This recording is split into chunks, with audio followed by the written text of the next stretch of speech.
welcome back to my channel. If you're new here, hi, my name is Haley and you're watching Between the Pages. I have a book review for you today, and that is What the River Knows by Isabel Ibañez. This was part of, I believe, Spookopoly. I pulled it as like a chance card.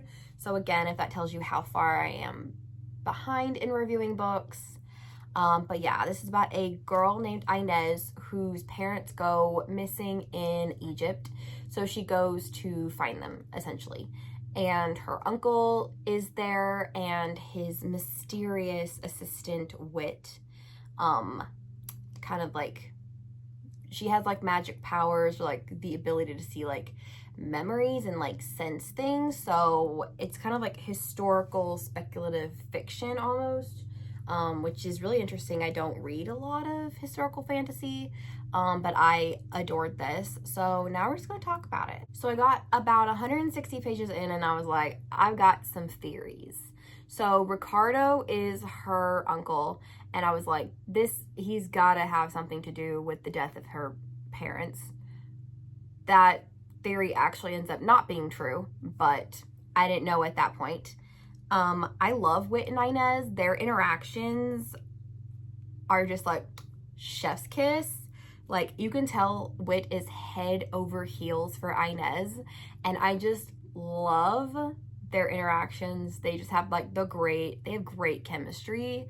Like, I would probably liken them to probably Jude and Carden the most, where it's like they're kind of enemies to like reluctant friends to lovers, sort of. Not really enemies, more just like they're antagonistic towards each other. And like, Inez is always running off and Wit has to go after her, and he's like, can't you just do what I tell you to do? And Inez is like, no. So I really love her. Wit calls her darling, and the longer it went on, the more I just pictured him as like Tom Hiddleston, like a young blonde Tom Hiddleston. That's like all I thought of when reading it. Remember how I said that Inez's parents died? Well, her mom is not dead. And so that's why I was like, oh, I thought the uncle had something to do with it, which it's funny because in one of her other books that I'm going to review, the uncle does have something to do with what happened in that book. So I like how Isabel Ibañez flipped that on its head in her second one, because the other book I'm going to review is Together We Burn, which was also written by her. I think that came out like a couple years ago, and then this one is relatively new. So I like how if you had read Together We Burn first and then read What the River Knows, you catch that connection of those two books. A lot of people describe What the River Knows as The Mummy, but in my brain, it's more of National Treasure, because I love the National Treasure movies.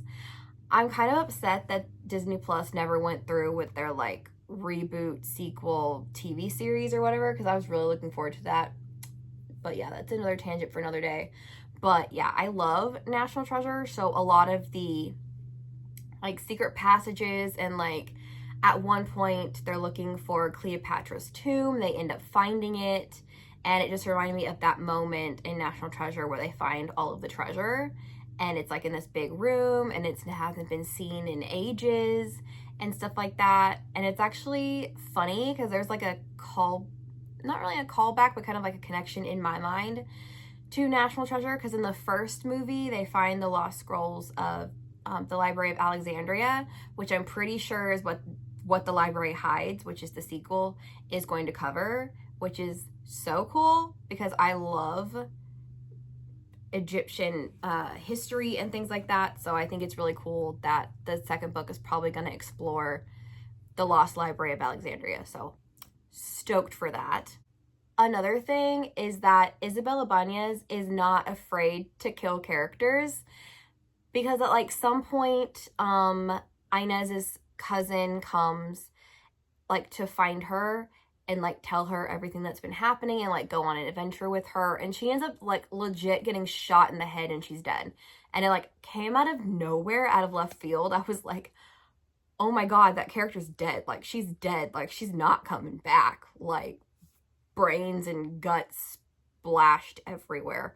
And I was like, oh my God. Like, characters are not safe in this series. And that's very refreshing because I feel like in most books nowadays, authors are afraid to kill characters. Unless you're George R.R. Martin, then you do it willy-nilly and you just don't care. But most writers in like YA fiction and fantasy don't tend to kill their characters. Or if they do, they end up coming back somehow. Nah, not with Isabel Ibañez. She's not afraid to kill a character and like they stay dead. And it was just, my mouth dropped open.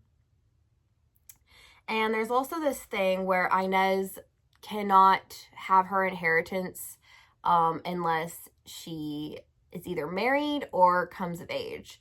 And so I was like, oh, when Inez are going to get married. And it's going to be one of those like marriage of conveniences.